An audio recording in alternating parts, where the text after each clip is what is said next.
Oi, gente, a nossa aula de hoje é sobre as questões dissertativas da prova da URGS. Eu trouxe essa aula com algumas dicas sobre essas questões específicas. A prova da URGS é uma das poucas provas de residência que tem questões dissertativas no processo seletivo e elas têm algumas particularidades. A gente também vai resolver juntos as duas questões dissertativas da prova do ano passado. Vamos para a aula, então. Primeiramente, acho importante a gente falar bem brevemente sobre como se dá a pontuação da do processo seletivo da prova da URGS. O processo seletivo é composto por 30 questões objetivas, que têm um peso de 60%, e tem uma pontuação mínima exigida de 12 acertos, isso para as vagas por acesso universal.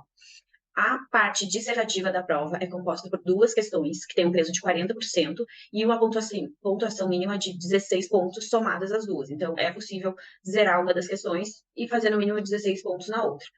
Já para as vagas de acesso por ações afirmativas, que na verdade é uma vaga, não existe essa pontuação mínima.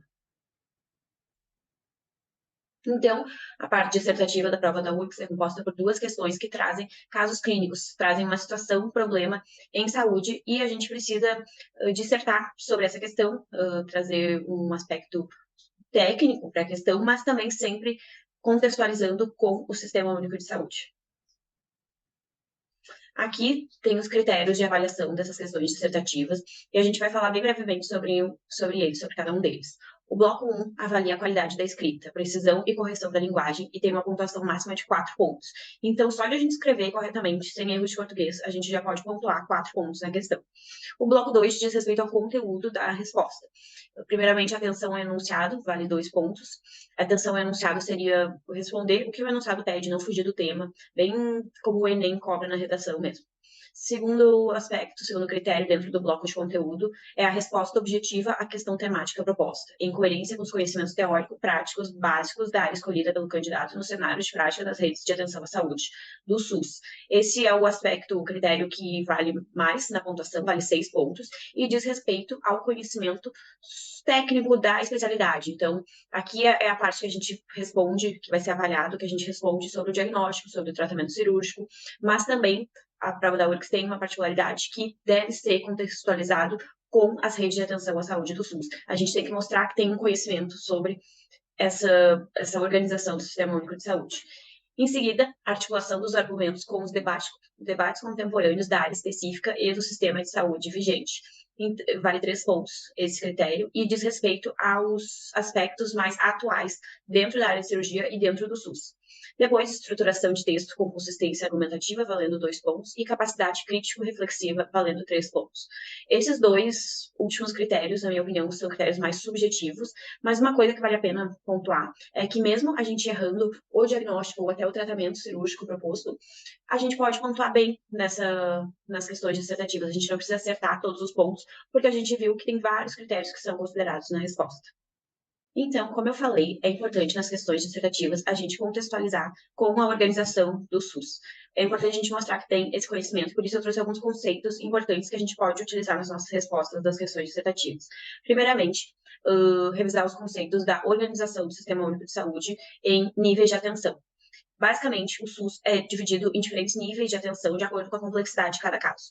Dentro da odontologia, na atenção terciária, atenção especializada hospitalar à saúde considerada de alta complexidade, os pontos de atenção à saúde dentro da atenção terciária são os hospitais. E aqui nesse quadro, retirado de um documento da Anvisa, eu posso deixar as referências para vocês, mas eles citam apenas que são feitos atendimentos odontológicos sobre anestesia geral e tratamento do câncer de boca.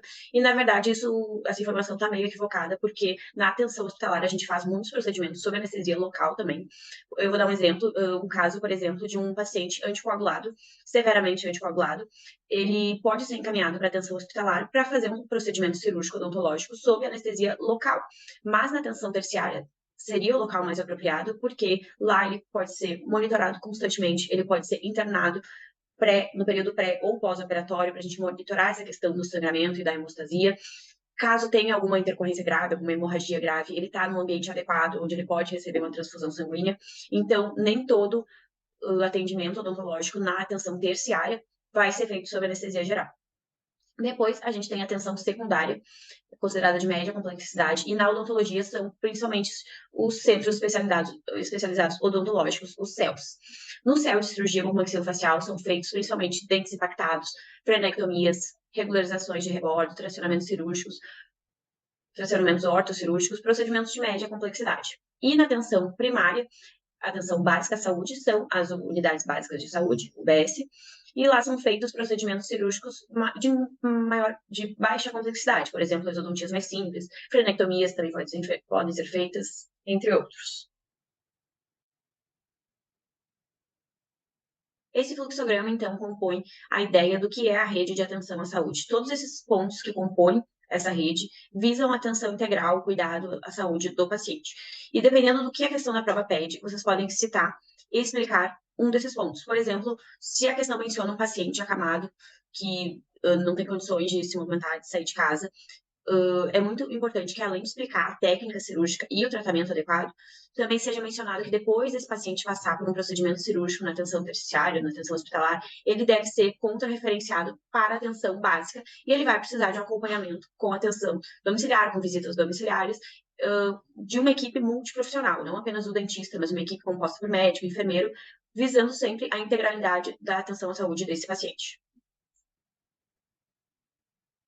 A primeira questão dissertativa da prova da URGS de 2023 foi essa. A gente vai ler agora o enunciado e depois a gente vai pontuar alguns aspectos e resolver juntos. Paciente de sexo masculino, 19 anos de idade, 60 quilos, vem encaminhado do Centro de Especialidades Odontológicas, CEL, para atendimento no ambulatório de cirurgia e traumatologia bucomaxilofacial do Hospital de Clínicas de Porto Alegre. Relata ter feito consulta inicial na UBS e então foi encaminhado para o CEL e lá realizou uma cirurgia para extração de 2 sisos no ano passado. Relata também que a experiência foi muito ruim e que a extração foi difícil. No momento, não tem dor, nega qualquer comorbidade ou uso de medicamento de uso contínuo. Traz consigo uma tomografia Cone-Beam de 8 meses atrás, onde se observa a presença dos dentes 28 e 38 retidos, o 28 mesioangulado, profundidade B, com raízes cônicas, o dente 38 encontra-se horizontal, classe 3 e profundidade C, raízes levemente divergentes e com proximidade do nervo alveolar inferior. A pergunta: para uma cirurgia sob anestesia local, que conduta pode ser adotada desde o pré-operatório até o pós-operatório? Demonstre todo o cálculo anestésico e a prescrição dos medicamentos. Cite suas condutas cirúrgicas. Comente ainda sobre os encaminhamentos acontecidos na rede de atenção do SUS. E aqui os dados para o cálculo anestésico. Então, sempre antes de responder uma questão dissertativa da URGS, eu gostava de pontuar alguns aspectos que eu queria que constasse na resposta. Então, antes de começar a escrever, eu relia a situação, o problema, e ia pontuando algumas coisas que poderiam constar na minha resposta. Então, a gente vai fazer isso juntos agora. É um paciente jovem, né, 19 anos, 60 quilos. Essa informação a gente vai precisar para o cálculo anestésico. Vou deixar um asterisco aqui que é importante. E ele vem encaminhado do CEL para atendimento no ambulatório de cirurgia do Hospital de Clínicas, ou seja, atenção terciária. Ele veio da atenção secundária para a atenção terciária. Ele relata ter feito consulta inicial na UBS, atenção primária, e então foi encaminhado para o CEL e lá realizou uma cirurgia para extração de 2 sisos no ano passado. Relata que a experiência foi ruim, que a extração foi difícil. No momento, ele não tem dor, nega qualquer comorbidade ou uso de medicamento de uso contínuo. Portanto, é um paciente rígido. Aqui a gente vai escrever.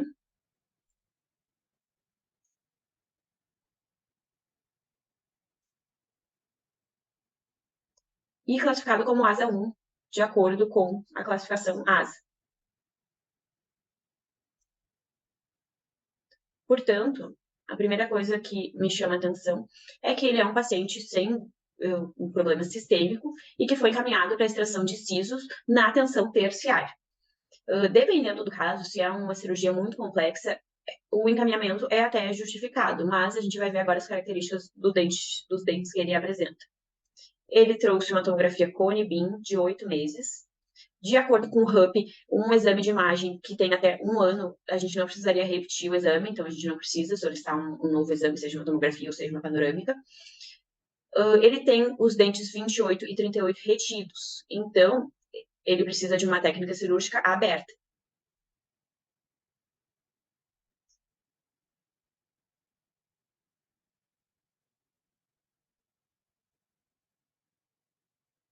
O dente 28 é mesioangulado, Ao contrário dos dentes cisos inferiores impactados, a média angulação dos dentes cisos superiores é a que traz maior dificuldade para a cirurgia. Então, é um dente com uma dificuldade moderada, profundidade B, ou seja, a superfície oclusal do dente 28 está entre o plano oclusal do dente 27 e a linha cervical do dente 27, então é um dente com média profundidade, mas que por ter osso recobrindo ele e por ter essa média angulação é necessário uma osteotomia.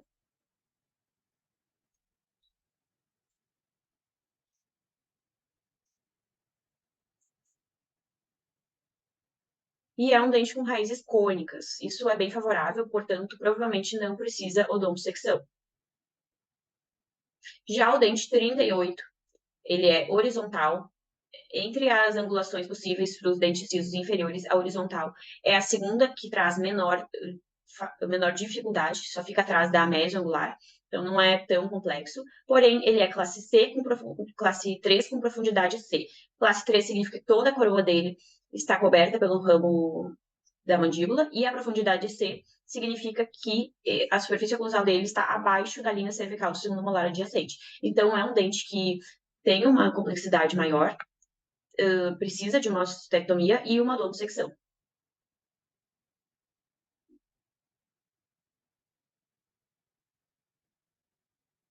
Nossa, minha letra tá horrível.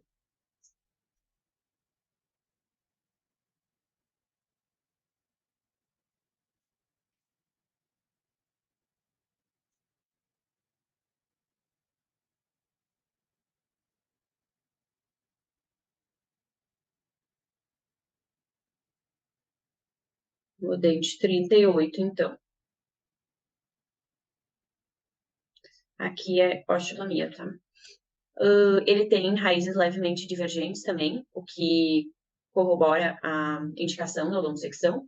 E ele tem proximidade com o nervo alveolar inferior. Então, ele tem um risco de parestesia que deve ser orientado no período pré-operatório.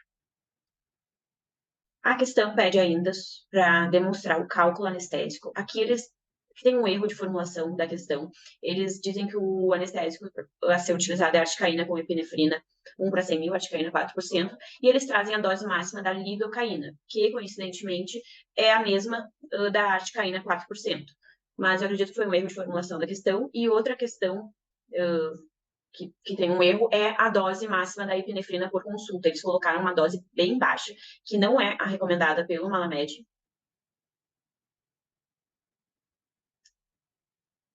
Aqui, aqui eu trouxe duas tabelas retiradas do Malamed. A gente vê aqui a dose máxima recomendada para articaína com vasoconstritor, 7 miligramas por quilo, que é a mesma para lidocaína. Essas informações é importante a gente saber, porque nem sempre a questão vai trazer. E aqui tem as doses máximas recomendadas para adrenalina. A dose máxima recomendada por consulta é de 0,2 miligramas para pacientes asa 1, que é o caso do paciente da questão, e para cardiopatas é 0,04 miligramas. Então, a gente vê que o número que eles botaram realmente é muito baixo.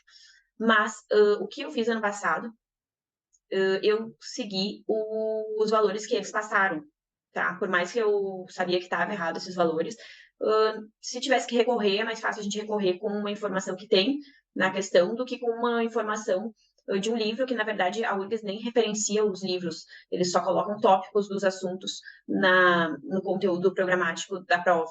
Então, eu achei melhor seguir os dados que eles passaram na questão.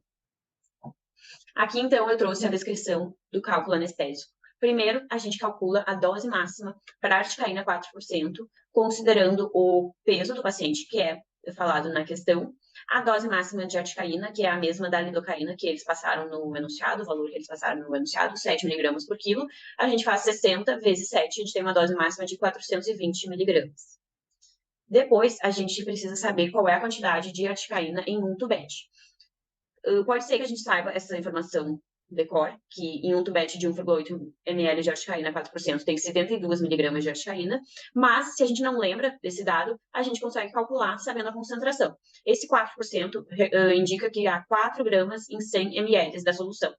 4 gramas é o mesmo que 4.000 miligramas em 100 ml. Aqui a gente faz uma regra de 3. Eu sei que um tubete tem 1,8 ml e eu quero saber quantos miligramas tem em um tubete. A gente tem um resultado de 72. Agora, a gente calcula a dose máxima para o nosso paciente em tubetes. A gente já tem que a dose máxima de articaína é 420 miligramas, mas eu quero saber quantos tubetes eu posso utilizar no procedimento dele. A gente tem que um tubete tem 72 miligramas, e, de novo, uma regra de 3, a gente quer saber quantos tubetes tem 420 miligramas, que é a dose máxima recomendada para o paciente. Então, uma regra de 3, o resultado final é 5,8 tubetes. A gente sempre arredonda para menos, né? Então, a gente pode usar 5 tubetes nesse paciente. Aqui, a gente calcula também a dose máxima de epinefrina que a gente pode utilizar no paciente. Vocês vão ver que como o dado da questão está bem errado, vai ser um número bem absurdo, mas a gente inicia esse cálculo, então, primeiro, definindo qual a quantidade de epinefrina em um tubete, que contenha epinefrina 1 para 100 mil. Na verdade, aqui está invertido a ordem, quantidade de epinefrina de 1 para 100 mil em um tubete de 1,8 ml, né?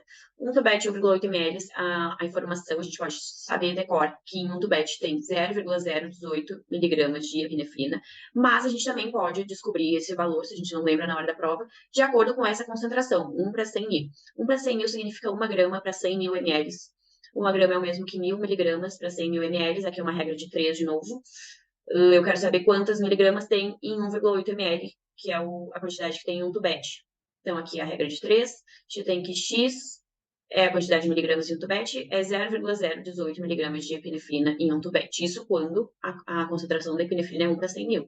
Tem tubetes que a concentração é 1 para 50 mil, outros 1 para 200 mil, então vai mudar o cálculo. Tem que prestar atenção nessa informação.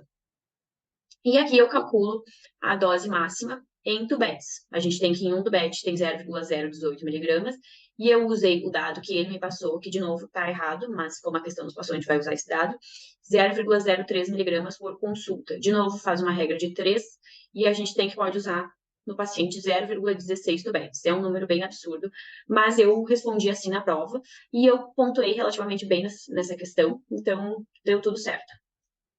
Aqui eu trouxe um exemplo de modelo de resposta dessa questão. Mas é uma questão dissertativa, não tem um gabarito. Existem diversas formas de responder essa questão e pontuar bem. Eu trouxe apenas um modelo para vocês verem como é que pode desenvolver a questão, como é que pode relacionar com as redes de atenção à saúde, que foi o que eu fiz aqui nesse último parágrafo. Questão de contrarreferenciar para atenção primária é sempre importante. Então, vocês podem ler e esse modelo para espero que ajude vocês.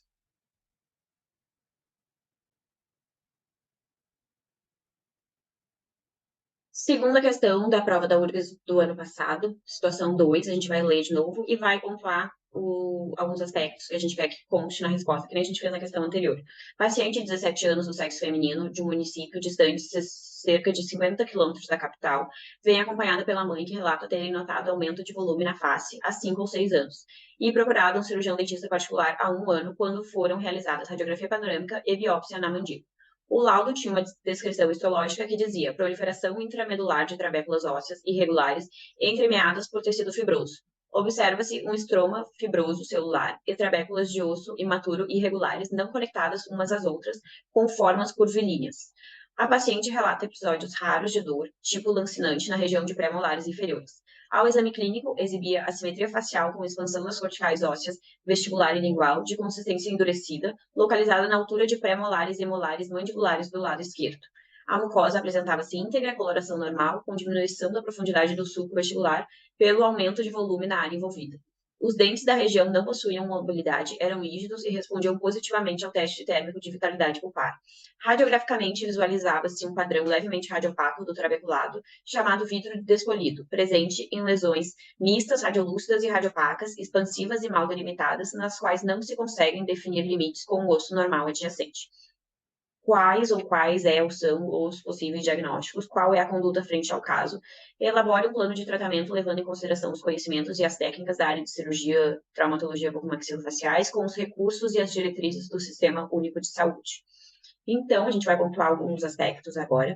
É uma paciente jovem do sexo feminino, um município cerca de 50 quilômetros distante da capital.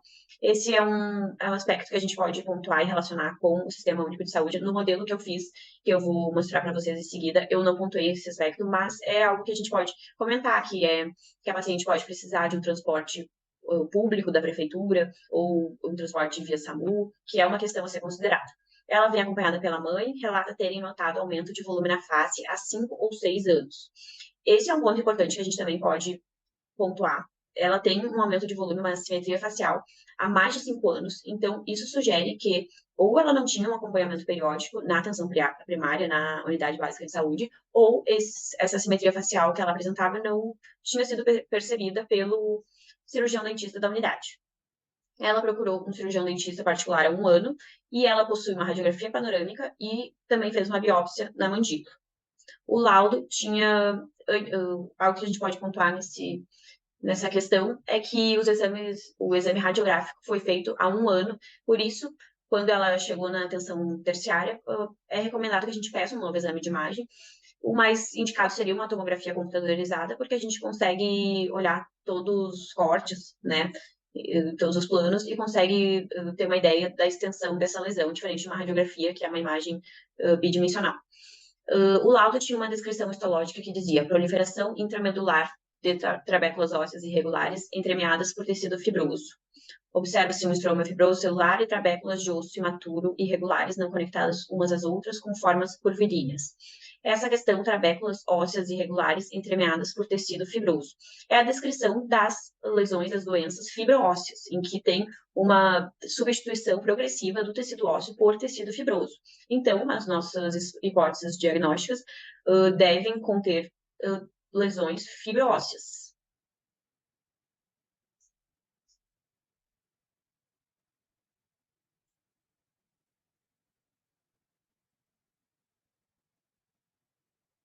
A paciente relata episódios raros de dor, então dor não é um sintoma muito comum nessa alteração dela, tipo lancinante na região de premolares inferiores. Ao exame clínico exibia assimetria facial, com expansão das corticais ósseas, vestibular e lingual, de consistência endurecida, localizada na altura de premolares e molares mandibulares do lado esquerdo. A mucosa apresentava-se íntegra, normal, diminuição da profundidade do sulco vestibular pelo aumento de volume na área envolvida. Os dentes da região não possuíam mobilidade, eram rígidos e respondiam positivamente ao teste térmico. Portanto, não tinha alteração endodôntica nem periodontal.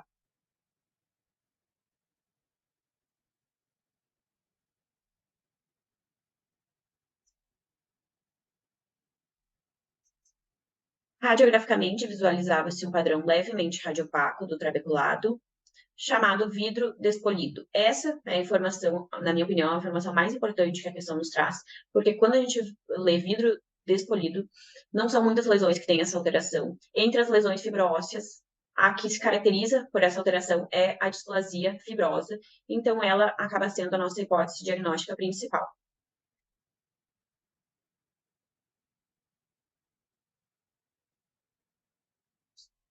A displasia fibrosa, ela tende a limitar o seu crescimento quando o paciente atingir a maturação esquelética. Então, nem sempre a gente precisa fazer uma intervenção cirúrgica em pacientes que apresentam displasia fibrosa. Porém, a paciente da questão apresentava uma simetria facial. Ela provavelmente tinha uma queixa estética. Então, a gente pode pensar em um remodelamento cirúrgico para melhorar essa simetria que ela apresentava. Além disso, a displasia fibrosa, ela pode acometer diversos ossos do paciente, e é chamada de displasia fibrosa poliostótica. Entre alguns desses pacientes que apresentam a displasia fibrosa poliostótica, eles vão apresentar também alterações epiteliais e alterações endócrinas. Então, é importante que um paciente que apresente essa alteração nos ossos gnáticos, eles passem por um acompanhamento com o médico para verificar se eles têm outros ossos acometidos pela displasia, se eles têm outros sistemas também acometidos por essa doença.